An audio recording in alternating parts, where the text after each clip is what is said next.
पौंड्रक वध तथा काशी दहन। श्री मैत्रेय जी बोले, हे गुरु, श्री विष्णु भगवान ने मनुष्य शरीर धारण कर जो लीला से ही इंद्र, शंकर और संपूर्ण देवगणों को जीतकर महान कर्म किए थे, वो मैं सुन चुका। इनके सिवा देवताओं की चेष्टाओं का विघात करने वाले उन्होंने और भी जो जो कर्म किए थे, हे महाभाग, वे सब मुझे सुनाइए। मुझे उनके सुनने में बड़ा कौतूहल हो रहा है। श्री पराशर जी बोले, हे ब्रह्मर्षि, भगवान ने मनुष्यावतार लेकर जिस प्रकार काशी पूरी जलाई थी, वो मैं सुनाता हूं, तुम ध्यान देकर सुनो। पौंड्रक वंशीय वासुदेव नामक एक राजा को अज्ञान मोहित पुरुष आप वासुदेव रूप से पृथ्वी पर अवतीर्ण हुए हैं, ऐसा कहकर स्तुति किया करते थे।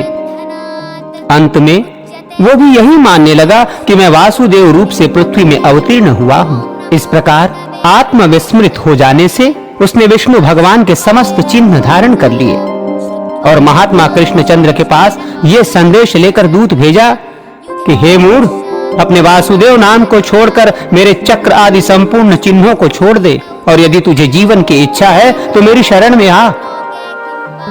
दूत ने जब इसी प्रकार कहा तो श्री जनार्दन ने उससे हंसकर कहा, ठीक है, मैं अपने चिन्ह चक्र को तेरे प्रति छोड़ूंगा। हे दूत, मेरी ओर से तू पौंड्रक से जाकर ये कहना कि मैंने तेरे वाक्य का वास्तविक भाव समझ लिया है, तुझे जो करना है सो कर। मैं अपने चिन्ह और वेश धारण कर तेरे नगर में आऊंगा और निसंदेह अपने चिन्ह चक्र को तेरे ऊपर छोड़ूंगा, और तूने जो आज्ञा करते हुए आ ऐसा कहा है, सो मैं उसे भी अवश्य पालन करूंगा और कल शीघ्र ही तेरे पास पहुंचूंगा। हे राजन, तेरी शरण में आकर मैं वही उपाय करूंगा जिससे फिर तुझसे मुझे कोई भय न रहे। श्री पराशर जी बोले, श्री कृष्णचंद्र के ऐसा कहने पर जब दूत चला गया तो भगवान स्मरण करते ही उपस्थित हुए गरुड़ पर चढ़कर तुरंत उसकी राजधानी को चले। भगवान के आक्रमण का समाचार सुनकर काशी नरेश भी उसका पुष्ट पोषक सहायक होकर अपनी संपूर्ण सेना ले उपस्थित हुआ। तदनंतर अपनी महान सेना के सहित काशी नरेश की सेना लेकर पौंड्रुक वासुदेव श्री कृष्णचंद्र के सम्मुख आया। भगवान ने दूर से ही उसे हाथ में चक्र, गदा, शांग, धनुष और पद्म लिए एक उत्तम रथ पर बैठे देखा। श्री हरि ने देखा कि उसके कंठ में वैजंती माला है, शरीर में पीतांबर है, गरुड़ रचित ध्वजा है और वक्षा स्थल में श्री वत्स चिन्ह है। उसे नाना प्रकार के रत्नों से सुसज्जित किरीट और कुंडल धारण किए देखकर श्री गरुड़ ध्वज भगवान गंभीर भाव से हंसने लगे। और हे द्विज, उसके हाथी घोड़ों से बलिष्ठ तथा निस्त्रिंश खड्ग, गदा, शूल, शक्ति और धनुष आदि से सुसज्जित सेना से युद्ध करने लगे। श्री भगवान ने एक क्षण में ही अपने श्रांग धनुष से छोड़े हुए शत्रुओं को विदीर्ण करने वाले तीक्ष्ण बाणों तथा गदा और चक्र से उसकी संपूर्ण सेना को नष्ट कर डाला।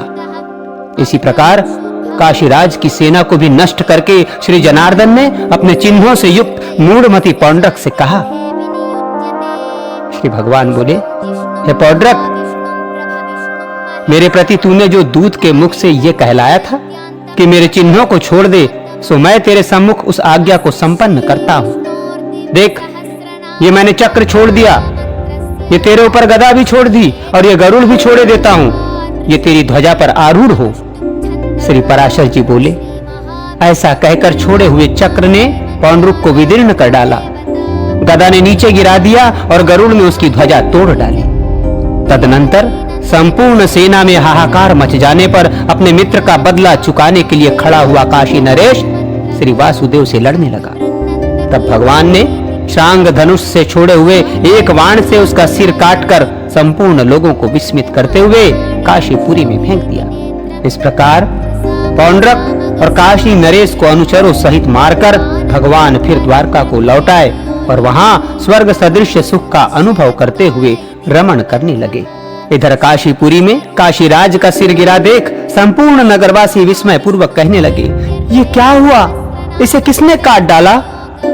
जब उसके पुत्र को मालूम हुआ कि उसे श्री वासुदेव ने मारा है तो उसने अपने पुरोहितों के साथ मिलकर भगवान शंकर को संतुष्ट किया। अभिमुख महाक्षेत्र में उस राजकुमार से संतुष्ट होकर श्री शंकर ने कहा, वर मांग। वो बोला, हे भगवान, हे महेश्वर, आपकी कृपा से मेरे पिता का वध करने वाले कृष्ण का नाश करने के लिए अग्नि से कृत्या उत्पन्न हो। श्री पराशर जी बोले। भगवान शंकर ने कहा, ऐसा ही होगा। उनके ऐसा कहने पर दक्षिणाग्नि का चयन करने के अनंतर उससे उस अग्नि का ही विनाश करने वाली कृत्या उत्पन्न हुई। उसका कराल मुख ज्वाला मालाओं से पूर्ण था तथा उसके केश अग्नि शिखा के समान दीप्तमान और ताम्रवर्ण थे। वो क्रोध पूर्वक कृष्ण कृष्ण कहती द्वारिकापुरी में आई।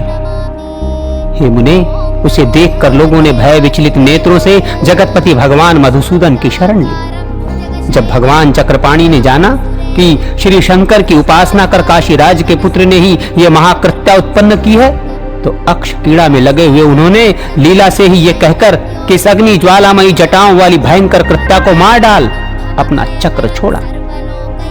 तब भगवान विष्णु के सुदर्शन चक्र ने उस अग्नि माला मंडित जटाओं वाली और अग्नि ज्वालाओं के कारण भयानक मुख वाली कृत्या का पीछा किया।